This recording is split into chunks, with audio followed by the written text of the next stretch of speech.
सोचिए, एक ऐसा इंसान जो ना क्रिकेटर है, ना किसी टीम का हिस्सा और ना ही कोई बड़ा बिजनेसमैन, फिर भी उसकी हर दिन की कमाई करोड़ों में होती है।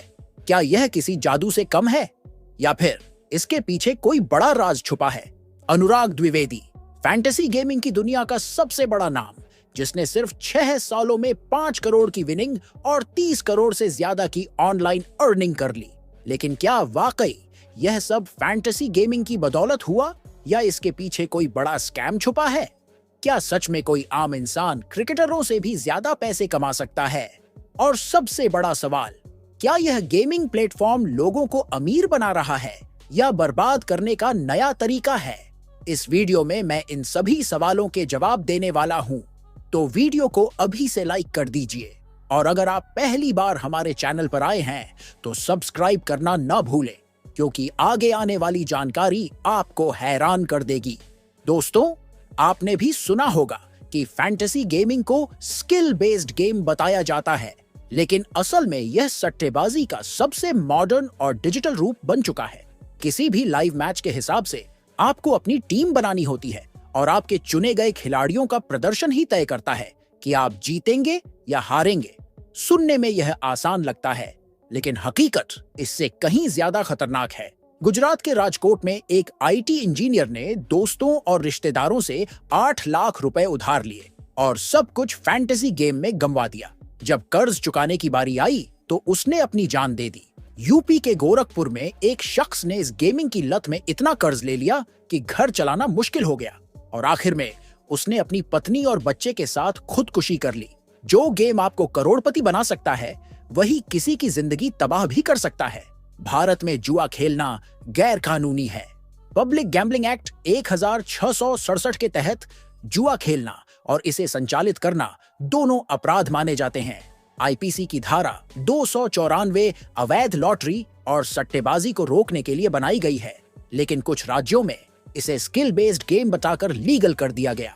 अगर फैंटेसी गेमिंग को स्किल कहा जाता है, तो फिर ताश का खेल अवैध क्यों है? वहां भी तो कुछ लोग अपने कौशल से जीतते हैं। असलियत यह है कि इसमें मोटा पैसा चल रहा है। ड्रीम 11 जैसी कंपनियां इस इंडस्ट्री को 45,000 करोड़ रुपए तक का बना चुकी हैं और सरकार को भी इससे मोटा फायदा हो रहा है। लेकिन असली मुनाफा उन्हीं को हो रहा है जो इसे प्रमोट कर रहे हैं। सोचिए, क्या यह सच में स्किल है या एक नया जुआ? अनुराग द्विवेदी का नाम आज फैंटेसी गेमिंग की दुनिया में किसी पहचान का मोहताज नहीं है। एक साधारण किसान परिवार में जन्म लेने वाले इस शख्स ने अपनी मेहनत और क्रिकेट के प्रति जुनून के दम पर एक ऐसी पहचान बनाई जिसकी मिसाल कम ही देखने को मिलती है। उत्तर प्रदेश के उन्नाव जिले के नवाबगंज में 13 सितंबर 1999 को जन्मे अनुराग के पिता खेती के साथ साथ एक छोटी सी मेडिकल शॉप भी चलाते थे। बचपन में अनुराग को गेमिंग का बहुत शौक था। उनके पिता के पास एक पुराना मोबाइल फोन था जिसमें स्नेक वाला गेम था और अनुराग घंटों उस गेम में डूबे रहते। लेकिन धीरे धीरे उन्होंने देखा कि उनके पिता क्रिकेट को लेकर कितने जुनूनी हैं। यही जुनून उनके अंदर भी समाने लगा। 2013 तक उन्होंने इतना क्रिकेट देख लिया था कि हर पिच, हर खिलाड़ी और हर टीम की ताकत और कमजोरी समझने लगे। फिर उन्होंने सट्टेबाजी में कदम रखा।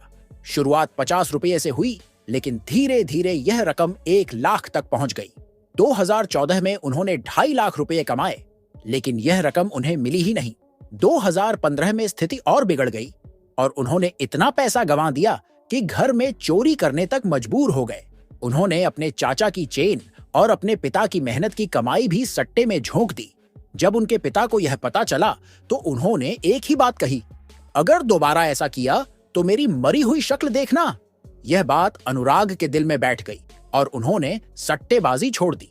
2017 में उनके दोस्त संजीव ने उन्हें फैंटेसी गेमिंग के बारे में बताया। क्रिकेट का गहरा ज्ञान होने के कारण अनुराग ने महज 35 रुपये से 35 लाख रुपये जीत लिए। यहीं से उनकी किस्मत ने करवट ली। उन्होंने YouTube पर गेमिंग की टिप्स देना शुरू किया और देखते ही देखते उनके चैनल पर 5 मिलियन से ज्यादा सब्सक्राइबर हो गए। वह फैंटेसी गेमिंग के सबसे बड़े इन्फ्लुएंसर बन गए। मात्र 6 सालों में उन्होंने 52 करोड़ रुपए जीत लिए और 30 करोड़ से ज्यादा ऑनलाइन अर्निंग की। YouTube से भी उन्होंने करोड़ों रुपए कमाए। और आज सिर्फ 8 साल में वह 210 करोड़ के मालिक बन चुके हैं।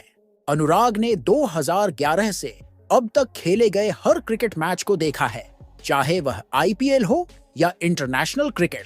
हर पिच का उन्हें अनुभव है और हर खिलाड़ी का परफॉर्मेंस वह भली भांति समझते हैं। यहाँ तक कि अपने प्रेडिक्शन के दौरान वह यह भी देखते हैं कि किसी खिलाड़ी की पर्सनल लाइफ में क्या चल रहा है, जिससे उनके प्रदर्शन पर असर पड़ सकता है। लेकिन अब सवाल यह उठता है, क्या अनुराग सच में लोगों को पैसे कमाने की ट्रिक बता रहे हैं, या फिर यह एक और हर्षद मेहता जैसा स्कैम है? हर्षद मेहता शेयर मार्केट में पैसा कमाकर उसे और बड़ा दिखाते थे ताकि लोग उन्हें फॉलो करें। अनुराग भी अपनी करोड़ों की कमाई दिखाते हैं, जिससे लोग उन्हें फॉलो करने लगते हैं। आम लोगों को लगता है कि अगर अनुराग करोड़ों कमा सकते हैं तो वे भी कमा सकते हैं, लेकिन असल में 90% लोग इसमें अपना पैसा गंवा देते हैं। खुद अनुराग भी यह मानते हैं कि फैंटेसी गेमिंग में 70% लक और 30% स्किल चलती है, यानी आपकी किस्मत ही तय करेगी कि आप जीतेंगे या हारेंगे। फैंटेसी गेमिंग कंपनियां हर सेकंड करोड़ों रुपए कमाती हैं। अगर यह खेल इतना आसान होता तो हर कोई करोड़पति बन जाता। लेकिन सच्चाई यह है कि जो लोग इस गेम में उतरते हैं उनमें से 999 लोग हारते हैं और सिर्फ 1% लोग ही इसमें जीतते हैं, और वे भी वही होते हैं जो इसे प्रमोट कर रहे होते हैं। अनुराग अपने पॉडकास्ट और वीडियो में क्या दिखाते हैं? बस अपनी करोड़ों की कमाई, अपनी लग्जरी कारें और अपना शानदार घर। लेकिन क्या वह कभी यह दिखाते हैं कि कितने लोगों ने उनके बताए टिप्स फॉलो करके लाखों रुपए गंवा दिए?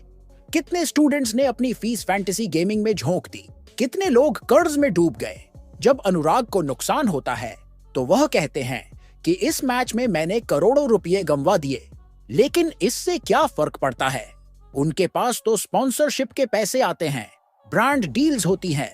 उनके लिए यह सिर्फ एक खेल है, लेकिन जो बेरोजगार युवा उनके चक्कर में आकर फैंटेसी गेमिंग में पैसा लगा रहे हैं, उनके पास कोई बैकअप नहीं है। सोचिए, कोई गरीब स्टूडेंट जिसने बड़ी मुश्किल से 500 रुपये जोड़े, वह फैंटेसी गेम में लगा देता है और हार जाता है। अगली बार 1000 रुपये लगाता है और फिर हार जाता है। धीरे धीरे उसका पूरा बैंक अकाउंट खाली हो जाता है। जब वह हार जाता है तो कभी अपने माता पिता से छुपकर उधार लेता है, कभी दोस्तों से मांगता है, और जब कर्ज बढ़ जाता है तो कोई आत्महत्या कर लेता है, कोई घर छोड़कर भाग जाता है और कोई डिप्रेशन में चला जाता है। अब आप ही बताइए, अगर कोई आदमी किसी प्रोडक्ट को बेचता है और कहता है कि यह प्रोडक्ट आपको करोड़पति बना देगा, लेकिन लोग उसे खरीदकर कंगाल हो जाते हैं, तो क्या वह आदमी स्कैमर नहीं कहलाएगा? अनुराग द्विवेदी लोगों को यह नहीं बताते कि फैंटेसी गेम असल में एक सट्टेबाजी का जाल है, जहां सिर्फ कंपनियां और प्रमोटर्स को ही फायदा होता है। तो अब फैसला आपके हाथ में है। क्या अनुराग द्विवेदी सच में एक फैंटेसी मास्टर है, या फिर यह एक डिजिटल गैम्बलिंग स्कैम का नया चेहरा है? अपनी राय नीचे कमेंट में जरूर दें, और इसी तरह की वीडियो देखते रहने के लिए चैनल को सब्सक्राइब करना न भूलें। धन्यवाद।